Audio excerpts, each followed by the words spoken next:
2 കൊല്ലം കന കണ്ടിട്ട്. അപ്പോ കാണാൻ പുതിയായിട്ട് വന്നതായിരുന്നു, അല്ലാതെ ഇതിനായിട്ട് വന്നതൊന്നല്ല.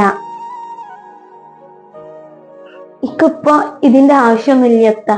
അത്യാവശ്യ സാധനങ്ങളൊക്കെ എന്റെ ഭർത്താവ് മേടിച്ചു തരുന്നുണ്ട്. ഇക്കന്നോടൊരു കാര്യം പറയാണ്ട് സേമിയ. എന്റെ മക്കളെ ഞാൻ അങ്ങനെ ഒറ്റക്കാർക്ക് ദീറെ എഴുതി കൊടുത്തിട്ടില്ല.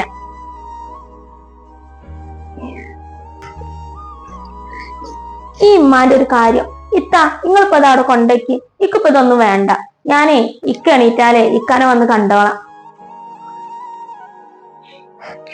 ആ, നനക്കിത് വേണ്ടെങ്കി ഞാൻ അത് കൊണ്ടുവച്ചോളാം.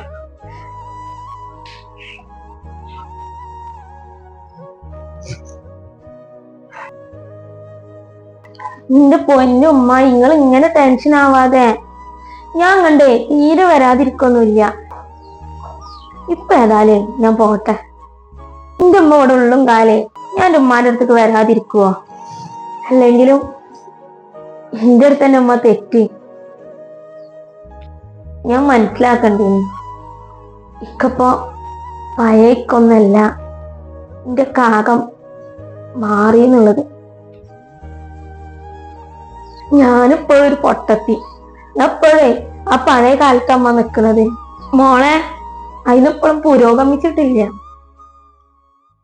അവിടെ വീട്ടിലെ ഇക്കാനെ പറ്റി ഭയങ്കര വീമ്പളക്കല. ഞാൻ എന്റെ ഇക്കാക്ക് അങ്ങനെ സ്നേഹാണ്, ഇങ്ങനെ സ്നേഹാണ്. പക്ഷെ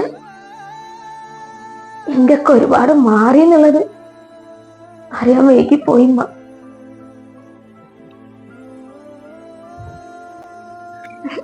മോളെ, പഴമക്കാര് പറഞ്ഞത് എത്ര ശരിയാണ്. ഒന്നുകൂടെ ഒന്ന് വന്നിട്ടുണ്ടെങ്കിൽ സ്നേഹം ഉണ്ടാവൂല, ബന്ധം ഉണ്ടാവൂല, ഒന്നും ഉണ്ടാവൂല. കുട്ടിക്ക് ആകെ വിഷമായി തോന്നാണ്.